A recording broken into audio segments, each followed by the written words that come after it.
Section 25 of Modern Magic. Modern Magic, a practical treatise on the art of conjuring by Professor Louis Hoffman. Section 25, Tricks with Rings. The Flying Ring.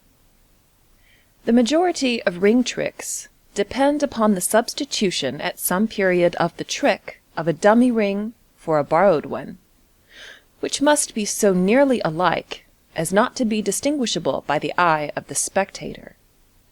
This desideratum is secured by using wedding rings, which, being always made plain, are all sufficiently alike for this purpose. You may account for your preference of wedding rings by remarking that they are found to be imbued with a mesmeric virtue which renders them peculiarly suitable for magical experiments, or give any other reason, however absurd, so long as it is sufficiently remote from the true one. As, however, many ladies have a sort of superstitious objection to remove their wedding rings, even for a temporary purpose, it will be well to provide yourself with an extra one of your own, so as to meet a possible failure in borrowing. There is a little appliance, exceedingly simple in its character, which may be used with advantage in many ring tricks. It consists of a plain gold or gilt ring, attached to a short piece of white or gray sewing silk. This, again, is attached to a piece of cord elastic, fastened to the inside of the coat sleeve of the performer, in such manner that, when the arm is allowed to hang down, the ring falls about a couple of inches short of the edge of the cuff. Some, in place of the elastic, use a watch barrel, attached in like manner, but the cheaper apparatus, if properly arranged, is equally effective. It is obvious that if a ring so prepared be taken in the fingers of the hand to whose sleeve it is attached, it will, on being released, instantly fly up the sleeve.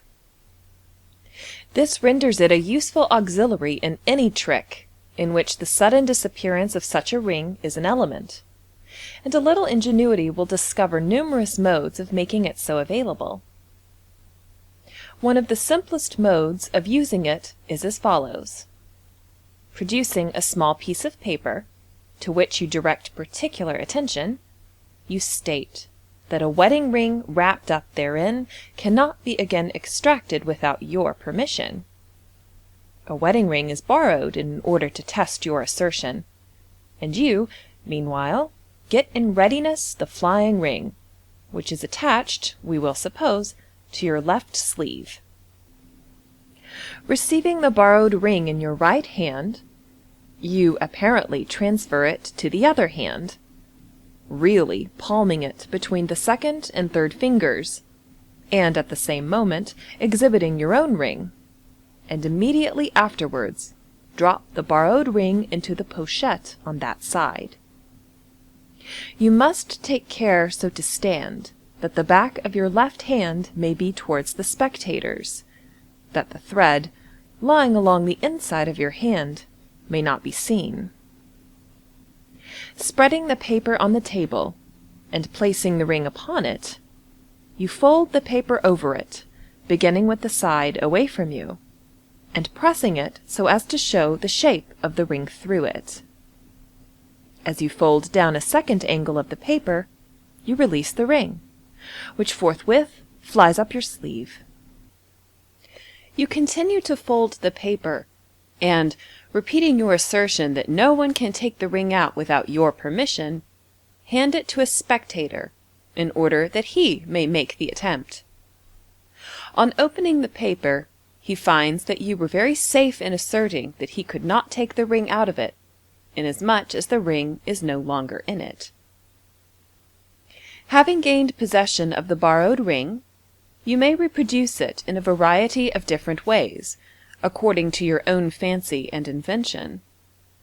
For instance, you may, retiring for a moment, bring forward the snuff-box vase described at page 217, meanwhile wrapping the ring in a piece of paper similar to that you have already used, and placing it in one of the boxes contained in the vase.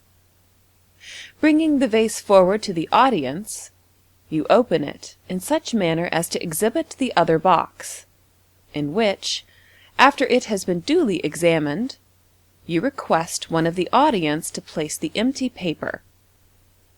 Closing the vase, and placing it on the table, you fire your pistol at it, or merely touch it with your wand, and order the ring to return to the paper.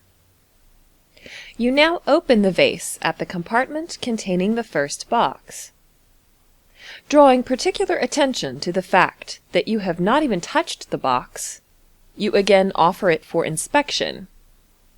The folded paper, which the audience take to be the same, is duly found therein, and, on being opened, is shown to contain the borrowed ring.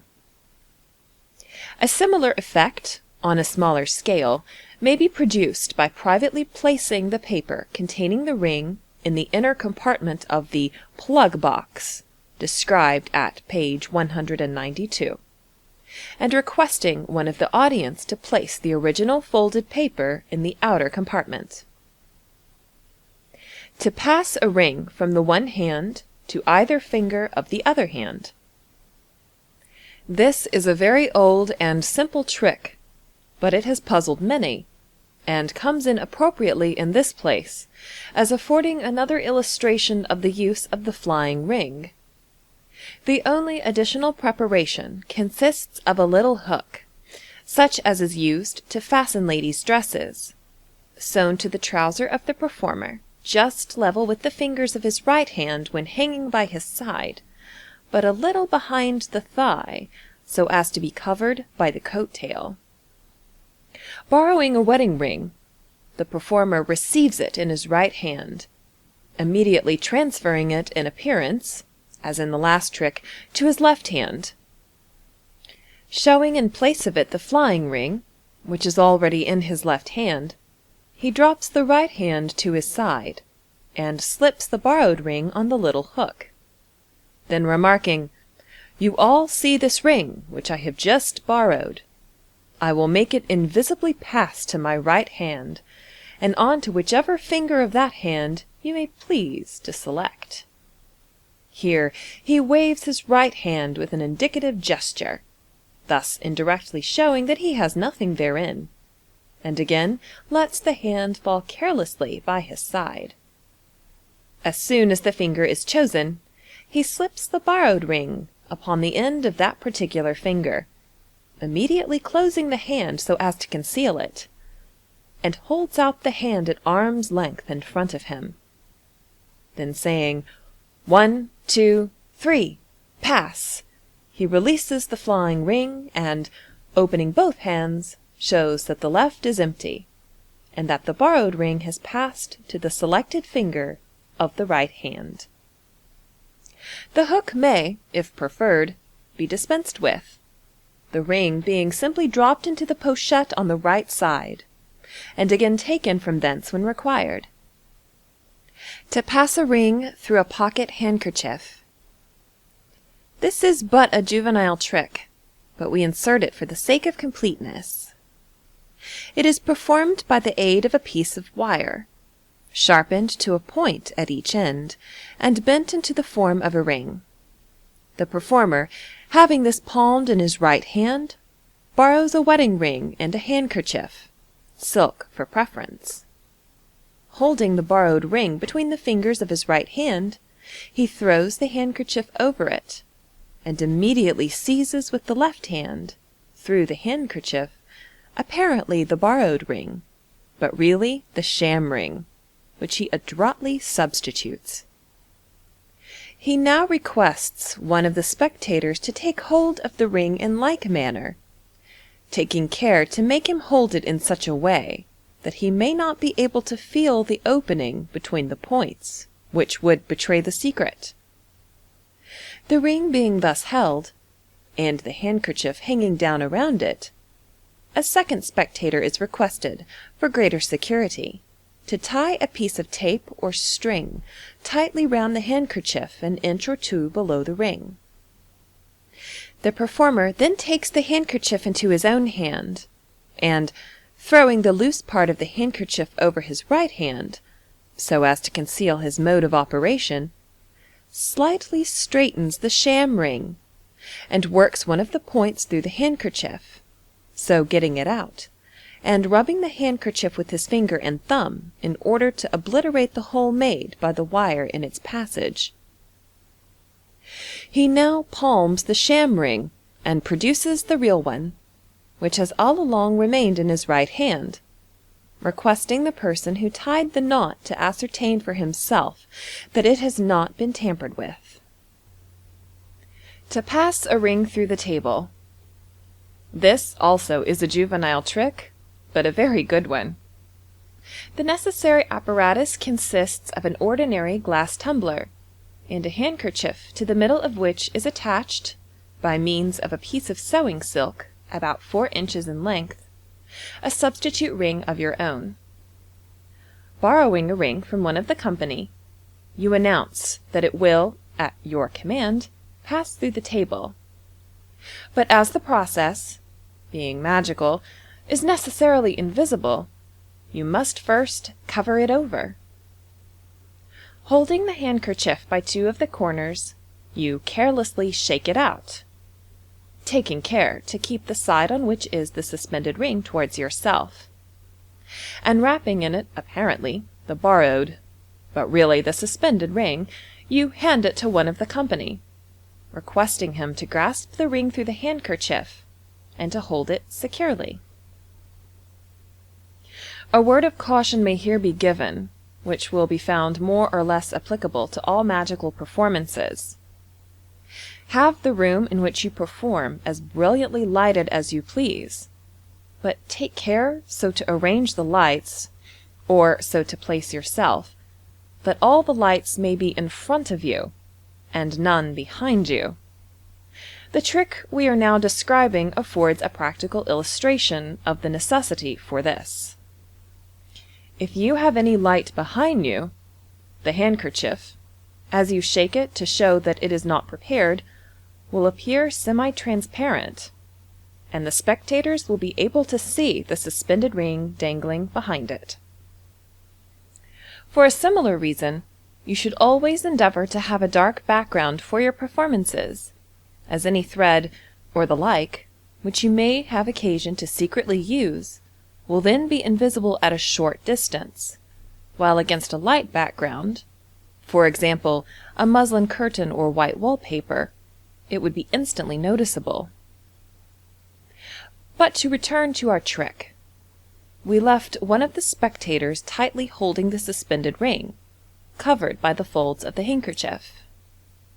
Your next step is to request the audience to choose at what particular spot in the table the ring shall pass through it. When they have made the selection, you place the tumbler upon the spot chosen, and request the person having charge of the ring to hold his hand immediately over the glass, around which you drape the folds of the handkerchief. "Now," you say, "will you be kind enough, sir, to drop the ring in the glass?" He lets go, and the ring falls with an audible ting into the glass. "Are you all satisfied," you ask, "that the ring is now in the glass?" The reply will generally be in the affirmative, but if anyone is skeptical, you invite him to shake the glass, still covered by the handkerchief, when the ring is heard to rattle within it.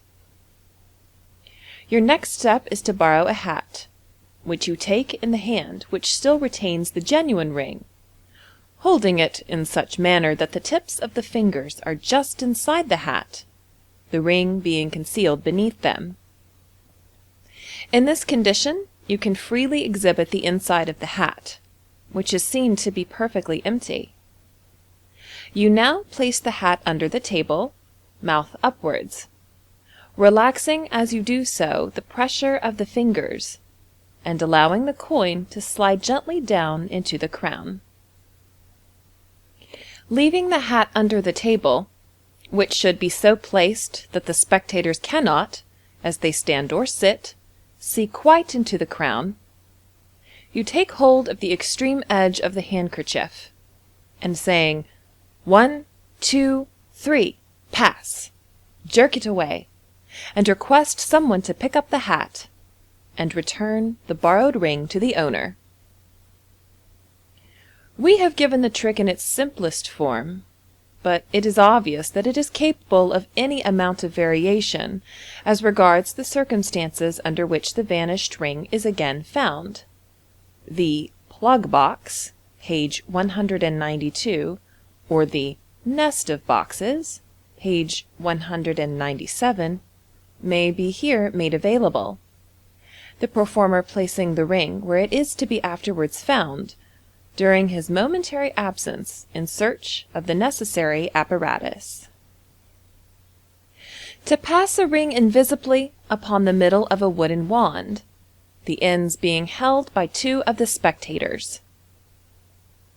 In this trick, the handkerchief prepared, with the ring attached, for the purpose of the last illusion may be again employed, though some use for the present purpose a handkerchief with a ring stitched in one corner. In our own opinion, the suspended ring is preferable, and we shall describe the trick accordingly. The only other requisite will be the magic wand, or any short stick or rod of such diameter that a finger ring may slip easily upon it. Having borrowed a ring, you proceed to wrap it, in reality the substitute, in the handkerchief, and hand it to someone to hold. The borrowed ring, of course, remains in your hand. Picking up with your other hand your wand, you transfer it to the hand containing the ring. Taking hold of it by the extreme end, you pass the ring over it, which a very little practice will enable you to do without the smallest difficulty. You then say, "I am about to order the ring which Mr. So-and-so is holding to leave the handkerchief and pass on to this wand. For greater security, I will ask two of the gentlemen present to hold the ends. Will someone volunteer for the purpose?" Two candidates having come forward, you place yourself facing the person who is holding the ring in the handkerchief, at the same time sliding your hand with the ring to the center of the wand, and holding the latter in a horizontal position across your body.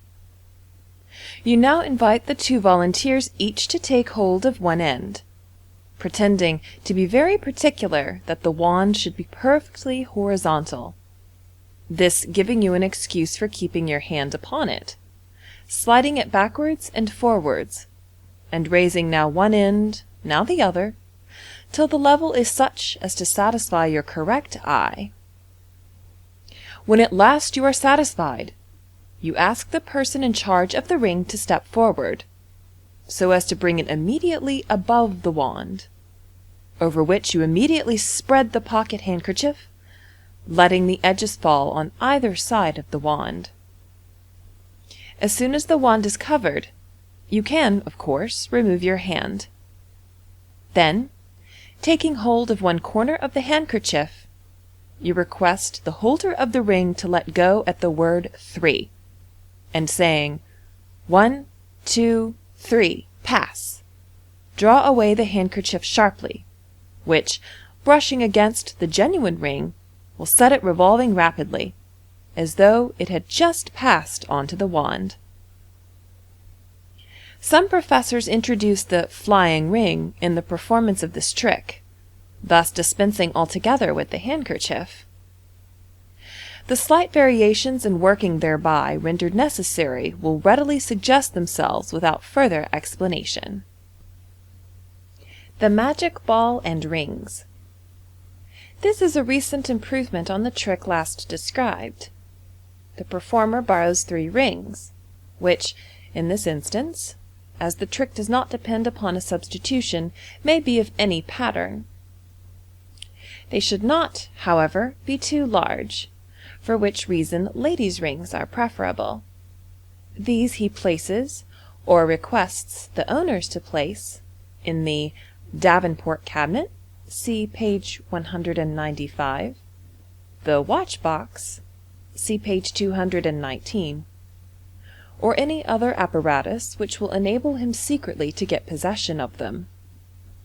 He then brings in and hands for inspection an ebony ball, 1.5 to 2 inches in diameter, through which is bored a hole of 3/8 of an inch in diameter, and a brass rod about 2 feet in length, with a knob at each end, and of such a thickness as to pass freely through the ball. Both are closely scrutinized, and admitted to be fair and solid. In sight of all he unscrews one of the knobs, and places the ball upon the rod, throwing a handkerchief over it, and requesting 2 of the audience to hold the ends. Passing his hand under the handkerchief, he orders the ball to drop into his hand, when his command is instantly obeyed. He next orders the rings to pass from the cabinet, and to take the place of the ball on the brass rod. On removing the handkerchief, the rings are seen on the rod, and the cabinet, on examination, is found empty. The secret consists in the use of 2 balls, one of which, that handed round for inspection, has no speciality. The other is divided into 2 parts, the section being vertically through the bore. See Figure 106. These 2 parts fit closely together, and being, as is also the solid ball, carved in concentric circles parallel to the opening, the division is not readily noticeable. The 2 halves, A and B, are hollowed out to contain the rings, each having 3 slots or mortices cut at right angles to the direction of the hole through the ball. When the performer retires to fetch the ball and rod, he places the borrowed rings in these slots. When the 2 halves of the ball are brought together, the rings will encircle the hole through the center, and the rod, when passed through the ball, will pass through the rings also. The performer places the trick ball, thus prepared, under his waistband, or in one of his pochettes, and, returning, hands for inspection the brass rod and the solid ball. While these are being examined, he palms the trick ball, and in passing over the rod apparently the ball which has just been examined, adroitly substitutes that which contains the rings. After having thrown the handkerchief over the rod, he passes under it his hand, still containing the solid ball. It is an easy matter to pull asunder the hollow ball, and this in turn is palmed, and the solid ball passed to the end of the fingers, before the performer, again uncovering his hand, which he brings out palm downward, carelessly throws down the solid ball, as being that which he has just taken off the rod. This is the only part of the trick which requires any special dexterity, and any difficulty which may be at first found will quickly disappear with a little practice. When the ball comes apart, the rings are, of course, left on the rod. A further improvement may be made in the trick by using a sword with a rapier blade in place of the brass rod.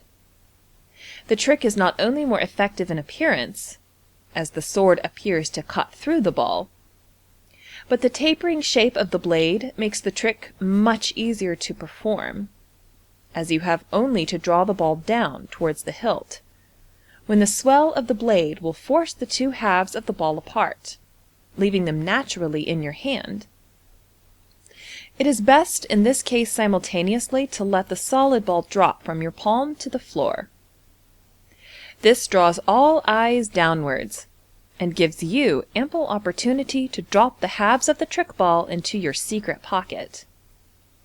In this form of the trick you, of course, hold the sword yourself in the ordinary manner, and you may, if you prefer it, dispense with the handkerchief, using your hand only to mask the operation, at once stepping forward as the ball drops to the ground, and saying, will the owners be kind enough to identify their rings. To pass a borrowed ring into an egg. This is an effective conclusion to a ring trick. The necessary apparatus consists of 2 wooden egg cups, inside one of which, at the bottom, is cut a mortise or slot just large enough to receive 1/2 the circumference of a lady's ring, and to hold it in an upright position. The second egg cup has no speciality, being, in fact, merely a dummy, designed to be handed to the audience for inspection. An ordinary button hook, or a piece of wire bent into the shape of a button hook, completes the preparations.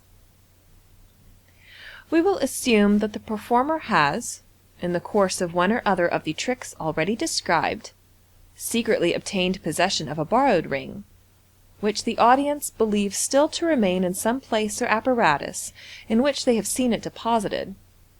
The operator, retiring for an instant, returns with a plate of eggs in one hand and the dummy egg cup in the other. The special egg cup, with the ring already in the mortise, is meanwhile placed either under his waistband or in one or other of his pochettes, so as to be instantly get-at-able when required.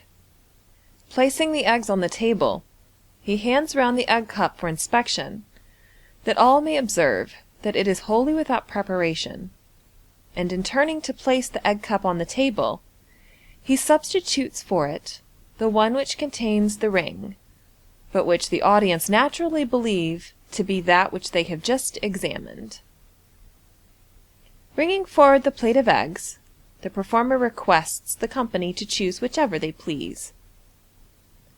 While they are making their selection, he carefully turns back his sleeves, showing indirectly that his hands are empty. Taking the chosen egg with the tips of his fingers, and showing it on all sides, to prove that there is no preparation about it, he says, "Now, ladies and gentlemen, you have seen me place the ring which this lady has kindly lent me in so-and-so, according to the place where it is supposed to be. You have selected, of your own free choice, this particular egg among 6 others. I am about to command the ring to leave the place where it now is, and to pass into the very center of this egg. If you think the egg is prepared in any way, it is open to you even now to choose another. You are all satisfied that the egg has not been tampered with? Well, then, just observe still that I have nothing in my hands. I have merely to say, 1, 2, 3, pass. The ring is now in the egg." At the word pass, the performer taps one end of the egg with his wand, just hard enough to crack it slightly. "Dear me," he says, "I did not intend to hit quite so hard, but it is of no consequence." Stepping to the table, he places the egg, with the cracked end downwards, in the prepared egg cup, using just sufficient pressure to force the egg well down upon the ring, the projecting portion of which is thereby forced into the egg. The egg being already cracked, a very slight pressure is sufficient. Bringing forward the egg in the cup, the hook already mentioned, and a table napkin, he taps the top of the egg smartly with his wand, so as to crack it, and offering the hook to the owner of the ring, requests her to see whether her property is not in the egg. The ring is immediately fished out, and being wiped upon the napkin, is recognized as that which was borrowed. The apparatus in which it was originally placed is, on being examined, found empty. The Magic Rose. This little apparatus affords the means for a graceful termination of a ring trick. A ring having been made to disappear in any of the modes before described, the operator, retiring for a moment, returns with a rosebud in his hand. Advancing to the owner of the ring, he requests her to breathe on the flower. As she does so, the bud is seen slowly to open, and in the center of the new-blown flower is found the missing article.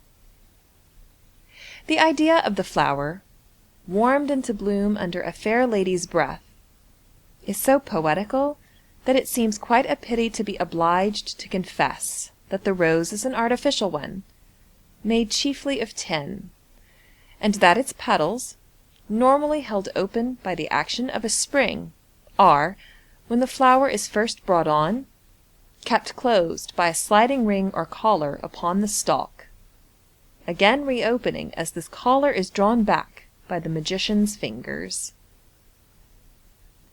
End of section 25. Section 26 of Modern Magic. Recording by Lynn Thompson. Modern Magic, a practical treatise on the art of conjuring, by Professor Louis Hoffman. Tricks with Handkerchiefs, Part 1. We have already discussed a good many tricks in which handkerchiefs are employed in one way or another. The present chapter will be devoted to those feats in which the handkerchief forms the sole or principal object of the illusion. Where practicable, the handkerchief used should always be a borrowed one, so as to exclude the idea of preparation, and in borrowing it will occasionally be necessary to use a little tact in order to make certain of getting the right article for your purpose, without admitting, by asking specially for any particular kind of handkerchief, the limited extent of your powers. Thus, whenever the trick depends upon the substitution of a handkerchief of your own, it is necessary that the borrowed handkerchief should be of a plain white, so as not to have too marked an individuality, and of a small size, so as to be easily palmed or otherwise concealed. These desiderata you may secure, without disclosing that they are desiderata, by asking if a lady will oblige you with a handkerchief, ladies' handkerchiefs being invariably white and of small size. If a lace handkerchief, which would be inconveniently distinguishable from your substitute, is offered, you may pretend to fear the risk of injuring the lace, and on that account to prefer a less valuable article. In knot tricks, on the contrary, you should, if possible, use a silk handkerchief, which from its softer nature will be found more tractable than cambric. We will begin by describing a couple of little flourishes, which may be incidentally introduced in the performance of more ambitious tricks, and which will sometimes be found useful in occupying the attention of the audience for a moment or two, while some necessary arrangement is being made behind the scenes for the purpose of the principal illusion. The first we will call the handkerchief that cannot be tied in a knot. The performer, having borrowed a handkerchief, pulls it this way and that, as if to ascertain its fitness for the purpose of the trick. Finally, twisting the handkerchief into a sort of loose rope, he throws the two ends one over the other, as in the ordinary mode of tying, and pulls smartly, but instead of a knot appearing, as would naturally be expected, in the middle of the handkerchief, it is pulled out quite straight. "This is a very curious handkerchief," he remarks. "I can't make a knot in it."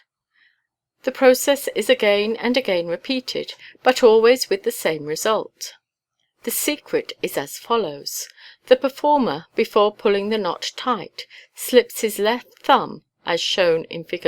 107, beneath such portion of the tie as is a continuation of the end held in the same hand. The necessary arrangement of the hands and handkerchief, though difficult to explain in writing, will be found quite clear upon a careful examination of the figure. The handkerchief that will not burn.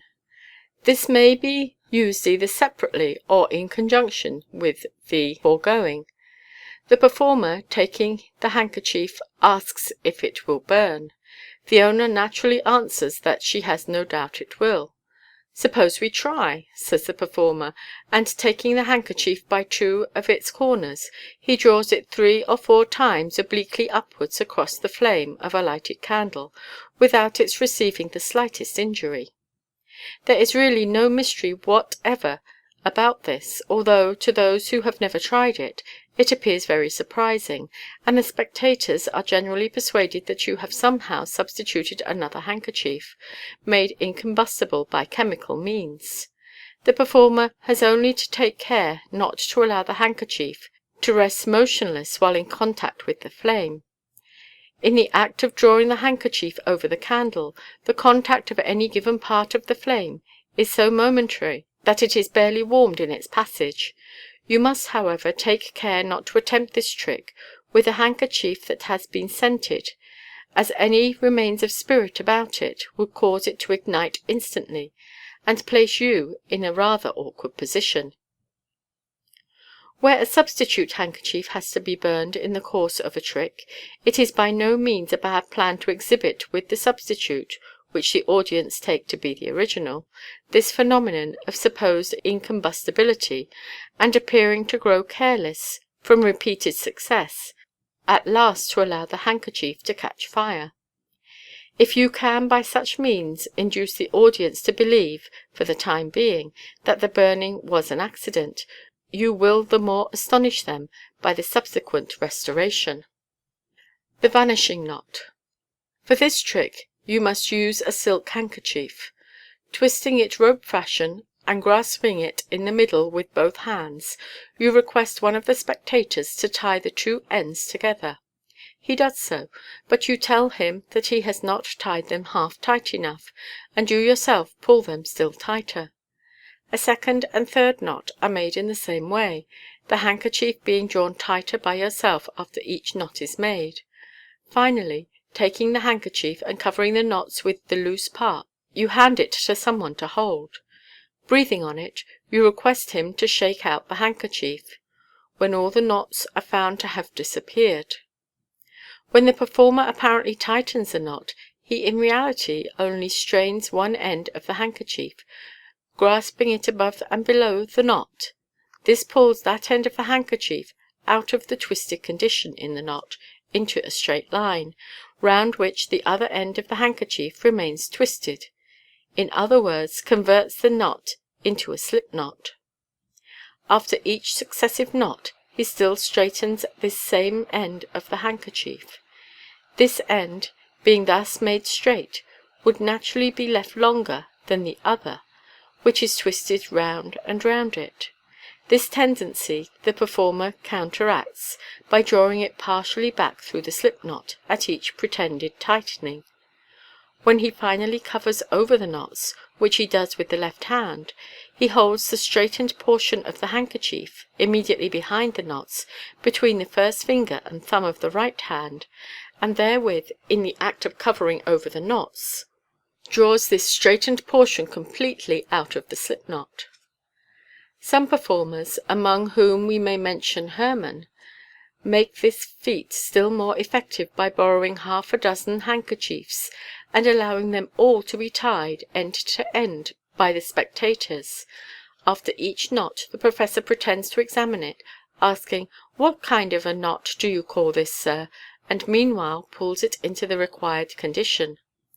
The joined handkerchiefs are then placed one upon the other on a chair or in a hat, and are immediately afterwards shown to be separate. The student must be on his guard against one particular kind of knot, which cannot be pulled into the condition above named. We allude to the very common mode of tying, in which the two ends to be tied are placed side by side and tied simultaneously in a single knot. The employment of this kind of knot may generally be avoided by holding the two ends to be tied at a tolerably wide angle, so that they cannot very well be drawn parallel. If, however, a spectator appears determined to tie this particular knot, it is better to allow him to do so, and then remark, "As the knots are tied by yourselves, ladies and gentlemen, you can have little doubt that they are all fair. However, for the greater satisfaction of all present, I will ask some gentleman to be good enough to untie one of them, which will give a fair criterion to the time it would take, in a natural way, to get rid of the remainder." So saying, you hand the knot in question to be untied, and in subsequently giving the ends to be again joined, select a more accommodating person to tie them. As the tricks which follow mainly depend upon the substitution of a second handkerchief, we shall in the first place describe 2 or 3 modes of effecting the necessary exchange, with and without the aid of apparatus. To exchange a borrowed handkerchief for a substitute. Have the substitute handkerchief tucked under your waistcoat at the left side, so as to be out of sight but within easy reach of your hand.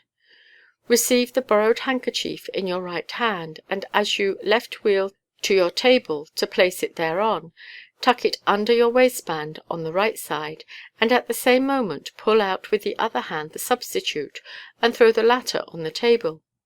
The substitute handkerchief, which the audience take to be the real one, being thus left in full view, you may, without exciting any suspicion, retire with the genuine one, and dispose of it as may be necessary for the purpose of your trick. You may, however, sometimes desire merely to gain possession of a borrowed handkerchief, or to place it within reach of your assistant, without yourself leaving the apartment. In this case the substitute may be placed as before, but on your right side, receiving the borrowed handkerchief in your right hand. You hold it loosely hanging down between the second and third, or third and fourth fingers. This leaves the thumb and first finger free, and these you quickly pull down as you turn to go to your table, the substitute. You then have both handkerchiefs held openly in the same hand, but both being of like appearance, the audience take them to be one only. Passing behind your table, you let fall the borrowed handkerchief upon the servante, and throw the substitute upon the table. A very audacious and generally successful mode of effecting the change is as follows. Taking the handkerchief and pressing it into a moderately small compass, the performer says, "Now I am going to make this handkerchief disappear." There are plenty of ways of doing it. I'll show you 1 or 2. This is Professor de Jones's method. He just turns round, so, to put the handkerchief on the table. Performer turns accordingly, but meanwhile the handkerchief is gone. Ah, you were too sharp for me. You saw me poke it up my sleeve. Quite right, here it is. I see Professor Jones's method wouldn't have any chance with you. This is Professor de Smith's method. He turns as before. The handkerchief is gone again. Not far though, for here it is. Turning back breast of coat and showing handkerchief. Professor de Robinson does it like this. He turns away for an instant, and tucks handkerchief under waistband. Here it is, you see, under the waistcoat. Pulls it out again. Now you may very well imagine that, if I had intended to have used one of these methods myself, I shouldn't have explained them. You will find that my plan is quite a different one. When I want to get rid of a handkerchief, I just take it to the candle and set it on fire, so. Holds handkerchief over candle and sets light to it. Or, I place it in such and such a piece of apparatus, etc., etc. On the first 2 occasions of showing where the handkerchief is placed, the performer really does exhibit the genuine article, but at the third pretended feint, though he really does tuck it under his waistband, he pulls out again, not the same handkerchief, but a substitute placed there beforehand. The action is so natural, and so much in harmony with his previous acts, that not 1 in 100 will suspect that he has thereby really changed the handkerchief. The mode of exchange last described, ingenious as it is, has one serious drawback, viz., that it gives the audience a clue which it is better that they should not have, and suggests suspicions and conjectures which, but for such a clue, they would never have thought of. To an acute mind, even such a slight hint as this will suggest enough to destroy half the effect of any subsequent trick in which a similar process of disappearance or exchange is employed, and even in the case of less intelligent spectators, it will tend to diminish the prestige of the performer by showing by what shallow artifices an illusion may be produced. There are 2 or 3 pieces of apparatus for effecting the exchange of a handkerchief by mechanical means. A very good one is that known as the washerwoman's bottle, in conjunction with which we will take the opportunity of describing the very effective trick known as the locked and corded box. The washerwoman's bottle is a simple and inexpensive piece of apparatus of frequent use in handkerchief tricks. It appears it is an ordinary black bottle, save that it has a rather shorter neck and wider mouth than the generality of such vessels. In reality it is made of tin, japanned black, and is divided by a vertical partition commencing just below the mouth into two compartments. One of these has a bottom, but the other has none, forming in fact a mere passage through the bottle. In the bottomed compartment is placed beforehand a piece of cambric, or dummy handkerchief, also about a glassful of port wine, or some other liquor of similar colour. The performer borrows a lady's handkerchief, pretending that he is obliged to fetch some other article for the purpose of the trick. He says, as if struck by a sudden thought, "But I mustn't run away with the handkerchief, or you might fancy that I have tampered with it in some way. Where shall I put it? Ah, the very thing. Here's a bottle belonging to my washerwoman, which she left behind her the last time she came.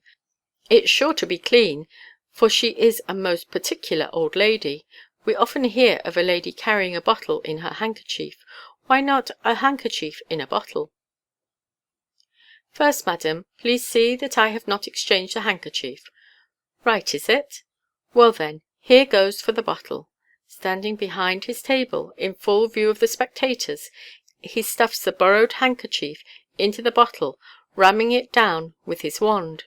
In so doing, he grasps the bottle with his left hand around its base, which he rests on the edge of the table nearest to himself, in such a manner about half the bottom projects over the edge.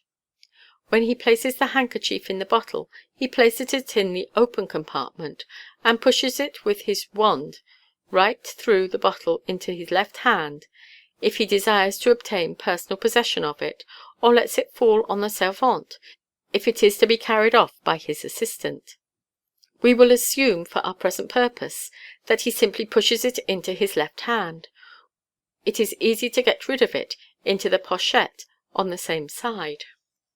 He now places a bottle in the centre of the table, but in doing so he pretends to hear a sound of liquid therein.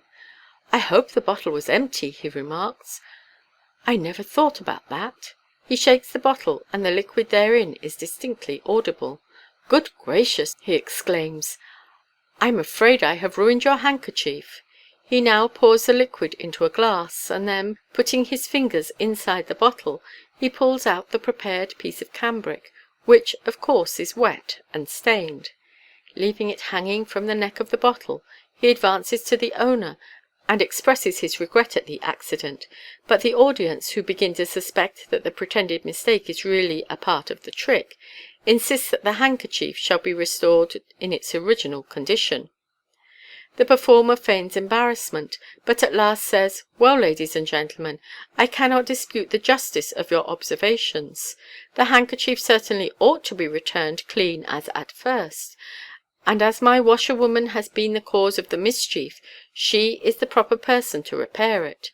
Will you excuse my stopping the entertainment for an hour or two, while I go to fetch her?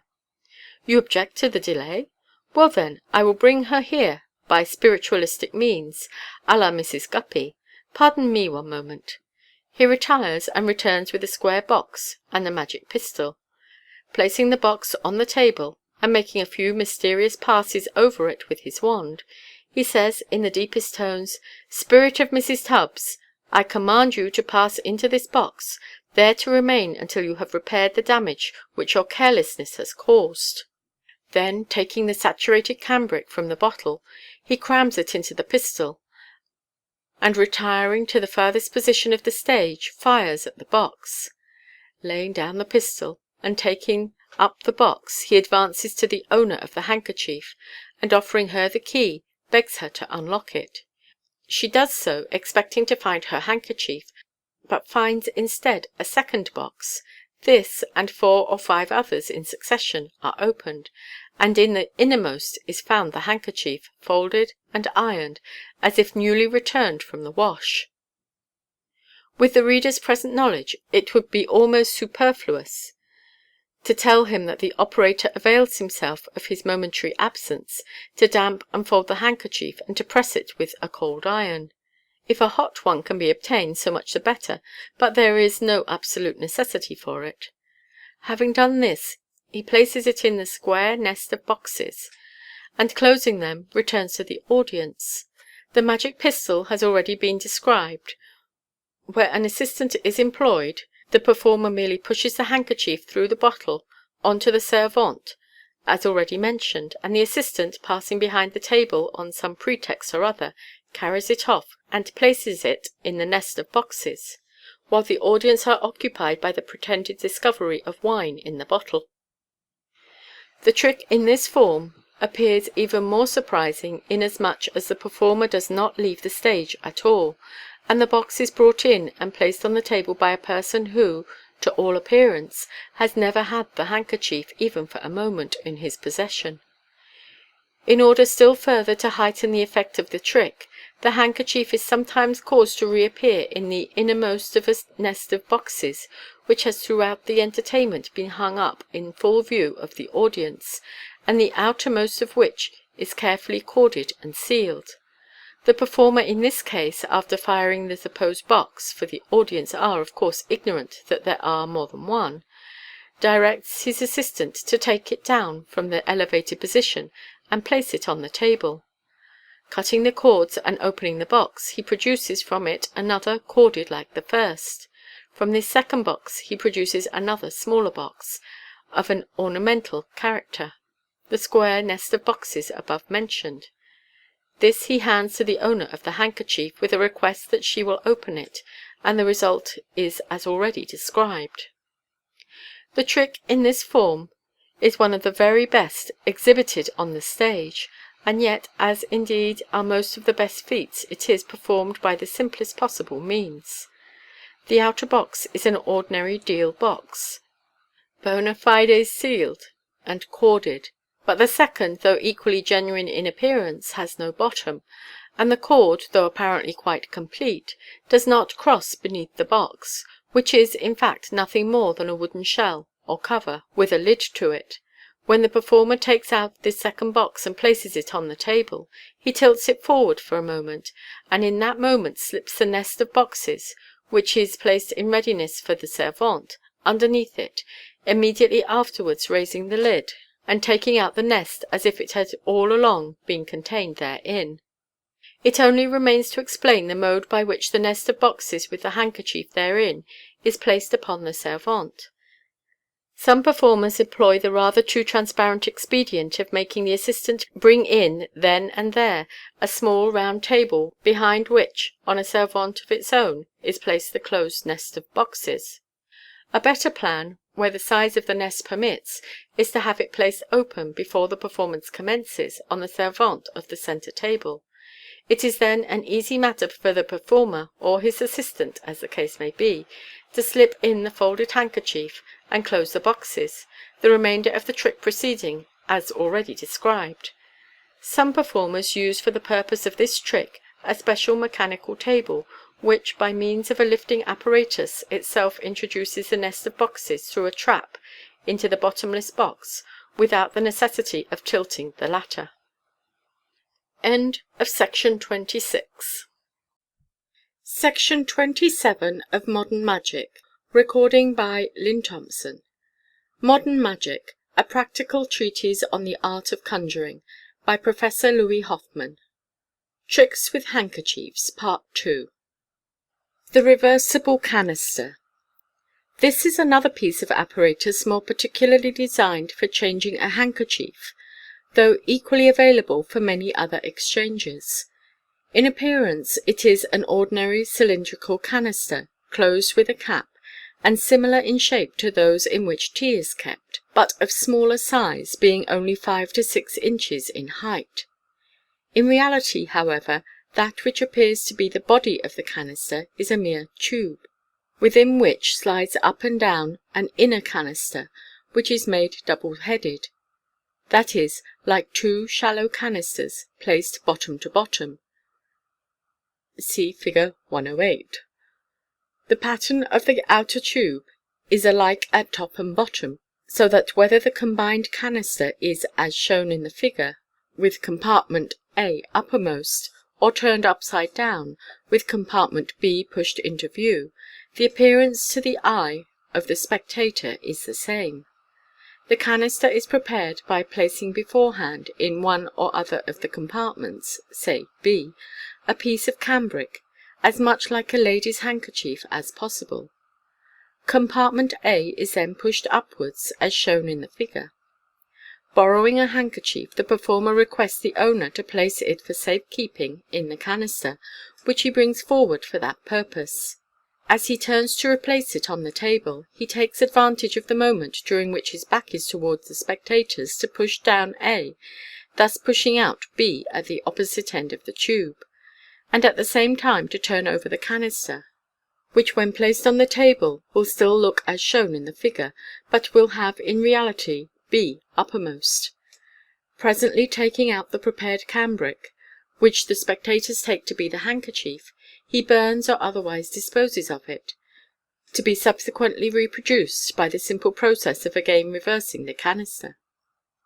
This is a simple and inexpensive piece of apparatus, but it will not bear examination, and the process of reversing is a little awkward. For these reasons it is rarely employed by professional performers, who for the same purpose more generally use what is known as the burning globe. This is a hollow brass globe of 4 to 6 inches in diameter, mounted on a foot of about the same height, and surmounted by a cap or lid, so that it forms in fact a spherical canister. A raised band, also of brass, passes horizontally round the globe, and this, which is apparently a mere ornament, is really designed to conceal the fact that the globe is divided into 2 separate hemispheres, revolving one upon the other. Within this external globe is an inner one, divided into 2 compartments, each having a separate opening, and so contrived that each of these openings in turn is made to correspond with the opening of the external globe, according as the upper hemisphere of the latter is moved round from right to left, or vice versa. The globe is, like the canister, prepared by placing a substitute handkerchief or piece of cambric in one or other of the inner compartments, and then bringing the other compartment into correspondence with the external opening. A borrowed handkerchief being openly placed in the empty compartment, the performer, by merely giving a half turn to the foot of the apparatus, brings the compartment containing the substitute uppermost, the action being so little noticeable that it may be used with impunity before the very eyes of the audience. The transformed handkerchief. This is one of Hermann's favourite tricks, and affords a very good example of his style of working. The performer comes forward, requiring the loan of a lady's handkerchief. While it is being procured, he produces from the hair or whiskers of one of the spectators a lemon, which he carelessly thrusts under someone's nose in order to prove its genuineness. This lemon, which of course was palmed, is a prepared one, from which the pulp has been scooped out, and which contains a substitute handkerchief, so cannot be handed for examination. Turning for an instant towards the stage, he tosses the lemon to his assistant, who catches it and places it on the table. The momentary turn from the audience enables him to get from under his waistband and to his palm a little bundle of pieces of cambric, each about 4 inches square. Taking the borrowed handkerchief, he rolls it into a ball between his hands, and hands it, apparently, to someone to hold, in reality substituting the torn pieces of cambric. He then turns and takes a few paces towards his table, meanwhile tucking the handkerchief under his waistcoat, and taking therefrom, in place of it, a strip of cambric about 4 or 5 feet long, and 4 inches wide, rolled up into a small compass. This he palms. Suddenly turning back, he exclaimed, "My dear sir, what are you doing with that handkerchief?" "I never told you to do that." The innocent holder looks up in astonishment, but the performer continues, "Will you have the kindness to open the handkerchief?" He does so, and finds it in pieces. After a little chaff about making him pay for the damage, the performer says, "Well, I suppose I must show you how to restore it." Here he again takes the pieces and folds them together, saying, "See, you must take them as I do, and rub them very gently with the left hand." Substituting the prepared slip, he hands it to him, but when he begins to rub, exclaims again, "Dear me, dear me, what are you doing now? I told you the left hand." You are making matters worse than ever.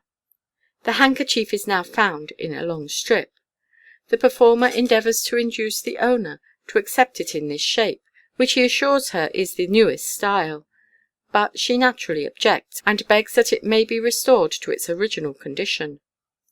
For that purpose the performer, rolling the slip into a ball, places it in his magic pistol, and rams it down with his wand.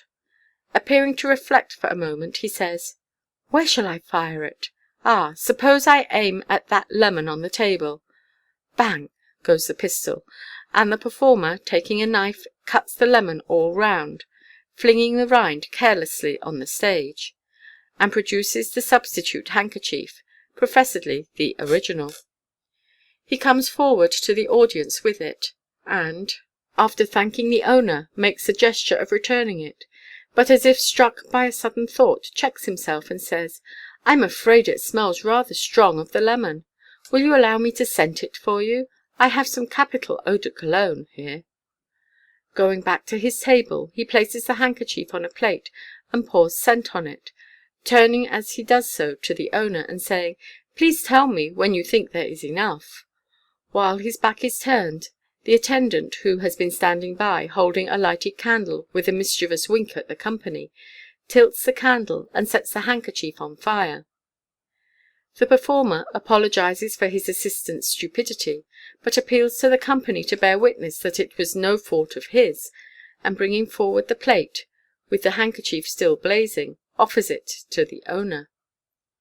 She, of course, declines to take it, and the performer, remarking, "You don't like it in this condition? Well then, suppose I put it in paper for you," places the plate on the floor, telling the assistant to put it on the table, and runs off to get the paper.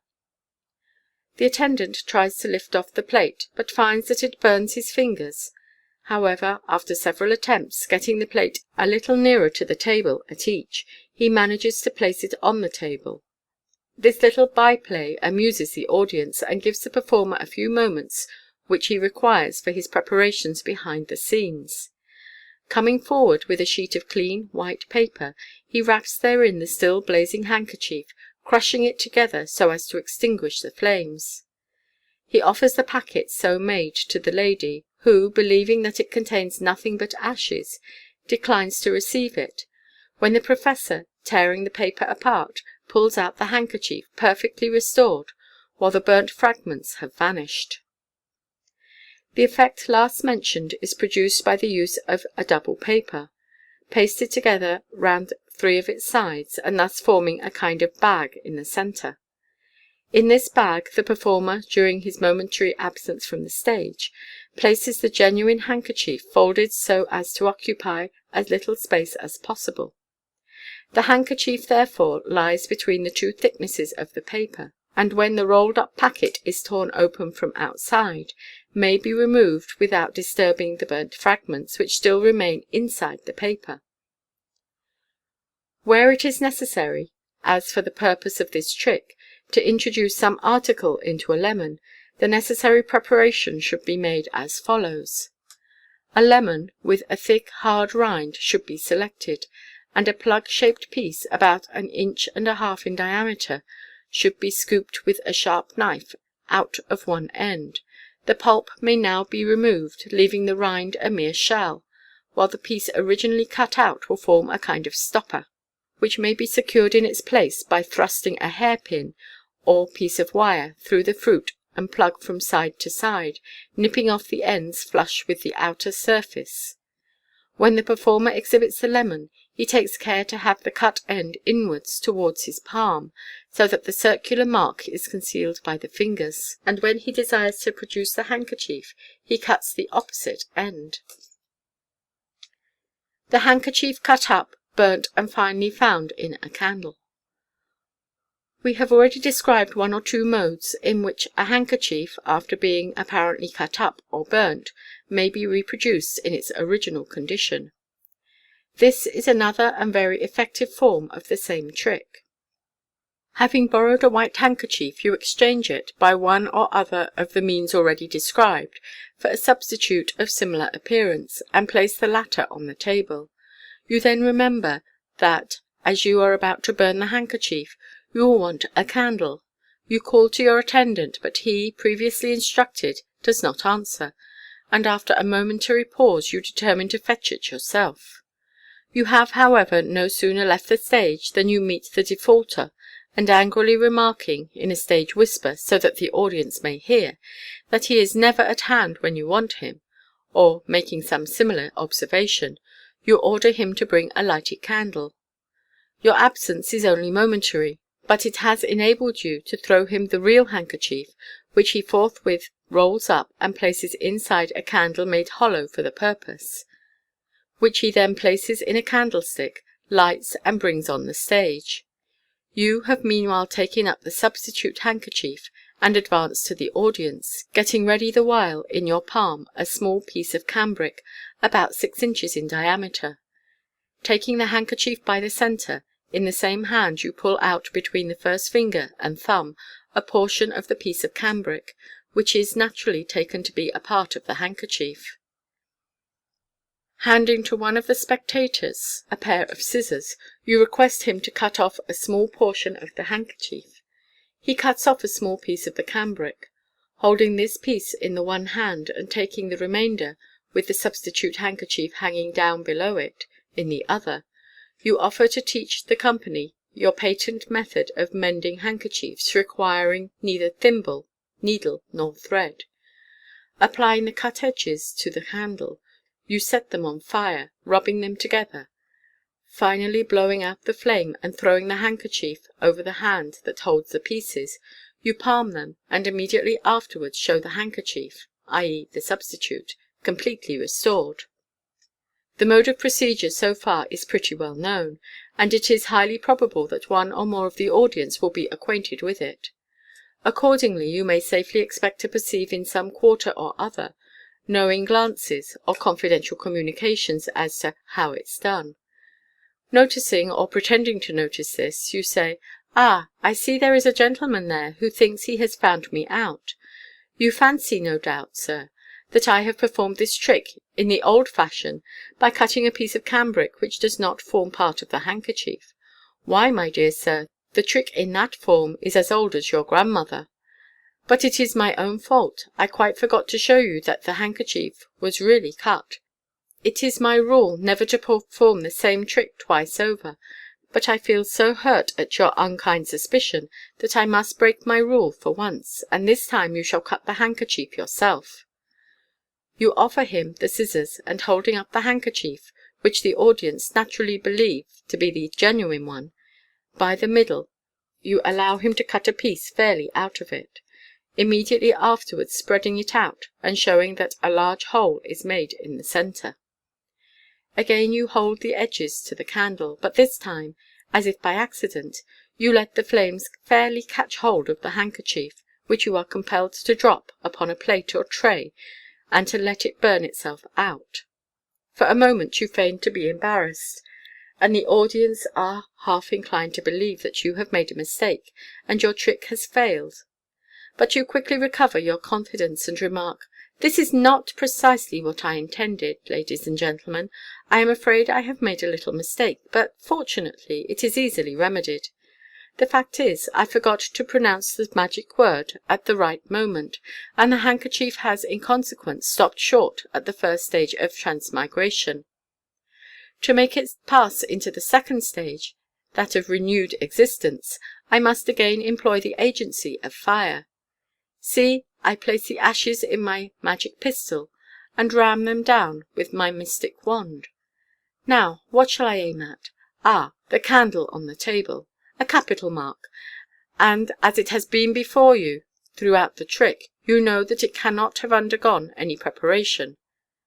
You fire, aiming at the candle. Did you see it pass? No, it has done so nevertheless, but I must have put in a little too much powder, for it has gone right into the candle. You bring the candle forward. Will someone oblige me by seeing if it is really in the candle? The candle is broken in half, and the handkerchief is found embedded therein. The candle used for the purpose of the above trick is sometimes a genuine wax or composite candle, but more often a mere pasteboard tube, previously cut half asunder in the middle, so as to break without difficulty, and then covered with glazed white paper, in imitation of a candle, a genuine candle end being inserted at the top. If a candle of this latter description is used, the performer must himself break it, as a spectator doing so would at once discover that it was a prepared article. Before quitting the subject of handkerchiefs burnt and restored, we may mention a little appliance called the handkerchief table, which is designed for this purpose. It is precisely the same in make and operation as the table or tripod, described at page 139, for burning and restoring a card, but a little larger. To those acquainted with the card tripod, the use and effect of the handkerchief table will be sufficiently obvious, without any special explanation. The shower of sweets. This is a trick which is sure to be well received by a juvenile audience. The performer comes forward with an ordinary plate or salver, which he hands for examination, and then places on the table. He then borrows a handkerchief, laying it flat over the plate. He lifts it up by nipping the middle with his finger and thumb, letting the four corners hang down. He then strokes down the handkerchief with the other hand, under the pretence of mesmerizing it, when a shower of burnt almonds, chocolate creams, acidulated drops, etc., pours down upon the plate. Again he strokes the handkerchief, and again the shower pours down, and the plate being by this time full, handed round to the company, to prove that in the quality of the sweets, at any rate, there is no deception. The secret lies in the use of a small bag of cambric or fine calico, shaped like an inverted letter V. The edges are turned in at the mouth, and through each hem is passed a straight piece of whale spring or whalebone, one a little longer than the other. The natural tendency of these is to lie side by side, keeping the mouth of the bag closed, but if pressure be simultaneously applied to both ends of the springs, the longer one assumes the shape of a semicircle, thereby opening the bag. Through the opposite end of the bag is passed a pointed wire hook. The bag is beforehand filled with nuts or bonbons, and hung by the hook to the edge of the table on the side away from the spectators. Though the bag is mouth downwards, the action of the spring keeps it closed, and nothing can fall out. When the operator, standing behind the table, draws the handkerchief over the plate, he allows a portion of the hinder edge to hang over the edge of the table nearest to himself. When he picks up the handkerchief, which he does with his finger and thumb, he takes hold, through the handkerchief, of the upper part of the bag. The bag is thus lifted up with the handkerchief, but is concealed by the folds of the latter hanging down around it. The movement of the hand, in stroking down the handkerchief, presses the springs, and the bag opens, again closing as soon as the pressure is relaxed. When all the contents have fallen, the performer drops the handkerchief, bag, and all on the table, while he advances to the audience with the results of the trick, and, on again picking up the handkerchief, lets fall the empty bag upon the servante, or slips it into his pocket. It will be observed that, in the form of the trick above described, the use of both hands is necessary, one to hold the handkerchief, while the other, stroking it downward, presses the springs and causes the bag to open. There is an improved form of the bag, used and, we believe, invented by Robert Houdin, which enables the performer, holding the handkerchief at arm's length, to perform the trick by mere word of command, without using the left hand at all. The bag is, in this case, of the form shown in Fig. 109. No springs are used, but the bag, when filled, is closed by folding down the flap, and hooking the little ring over the hook, the bag thereby assuming the appearance shown in Fig. 110. It is picked up within the handkerchief as described in the case of the spring bag, but when it is desired to produce the sweets, a slight inclination of the hook to the left, effected by a barely perceptible movement of the thumb and finger, causes the ring to slip off and the flap to fall down, as in Fig. 109, releasing the whole contents of the bag. The trick may be still further improved by having two similar bags stitched back to back, each with its own ring and hook. In this case the inclination to the left releases one hook, and the inclination to the right the other. The two bags may be filled with bonbons of different colours or descriptions, or the one may be filled with bonbons and the other with grey peas. In this case you may introduce the trick by some observations upon the singular effects of the human breath, and how greatly such effects vary in different persons. The handkerchief is borrowed, and a lady and gentleman are required each to hold a plate. The lady is requested to breathe on the handkerchief, and a shower of bonbons falls on her plate. The gentleman breathes in his turn, and retires, amid derisive applause, with a plate of peas. While upon the subject of the mysterious production of sweets, we may incidentally mention another piece of apparatus designed for this purpose. This is a wand made to correspond in general appearance with that habitually used by the performer. Internally, it is a hollow tube with a stiff wire running throughout its whole length. One end of this wire is fixed to a movable cap, which covers the upper end of the wand, while the other terminates in a sort of little wooden plug, which closes the opening at the other end. A spiral spring within the upper end of the wand tends to force the cap upwards, and so to keep the opposite end closed. But if pressure be applied to the cap, the plug is forced outwards, and the tube thereby opened. See Fig. 111, in which A represents the wand in its normal condition, i.e. closed, when B represents it with the cap pressed downwards, and the opposite end consequently open. To prepare the wand for use, the cap is pressed and the valve opened. The wand is then filled with very minute sweetmeats, of the description known among juveniles as hundreds and thousands, after which the pressure on the cap is removed, and the plug allowed to retire into its place. The wand thus prepared is, at the proper moment, brought forward in place of the ordinary wand, which in its present condition it exactly resembles.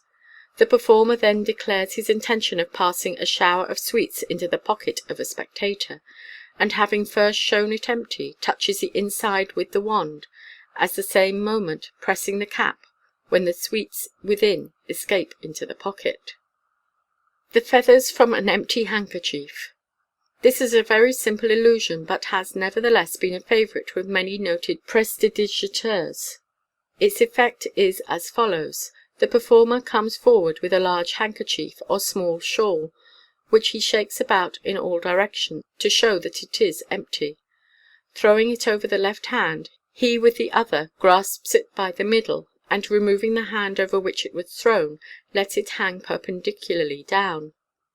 To all appearance it is still empty, but on being shaken it is seen to contain some solid object. With a twist of the wrist, the performer turns the handkerchief and its contents upwards. The handkerchief naturally falls down over the coat sleeves, leaving exposed a handsome military plume. The performer grasps with the left hand the stem of this plume and the centre of the handkerchief, immediately drawing away the right arm from beneath it. Again the handkerchief, on being waved about, is seen to contain something, which being held upright, the handkerchief falls down as before, and a second plume is revealed. The operation is again and again repeated, with a like result, till 15 or 20 plumes have been produced, the handkerchief being at any moment handed for examination. The explanation lies in the fact that the plumes, which may be compressed into a very small compass, are laid beforehand along the arms of the performer, who puts on his coat over them. The stems of the plumes are nearest to the hands. When the handkerchief is thrown over either hand, the other hand catches hold through it of the stem of one of the feathers. This hand now remains stationary, while the other arm is drawn from under the handkerchief. The fact that the plumes come out of the sleeves is thus much less patent than if the opposite hand made the motion and drew the feather out. The plumes on being drawn out expand considerably, so much so, indeed, that it is hard to believe that the quantity with which the stage is strewn could possibly have been concealed about the person of the performer. Some performers have in addition a bundle of plumes fastened together by a thread, and laid along the inside of the trousers and waistcoat, in such manner that the stems are just within the breast of the latter. After having exhausted his sleeves, the operator, holding the handkerchief by two of its corners across his chest to show that it is quite empty, catches hold with the second and third fingers of the stem of the bundle within the waistcoat, and moving the handkerchief with a quick sidelong motion from left to right or vice versa, draws out the feathers behind it, and immediately breaking the thread, shakes them out in a shower on the stage. End of Section 27.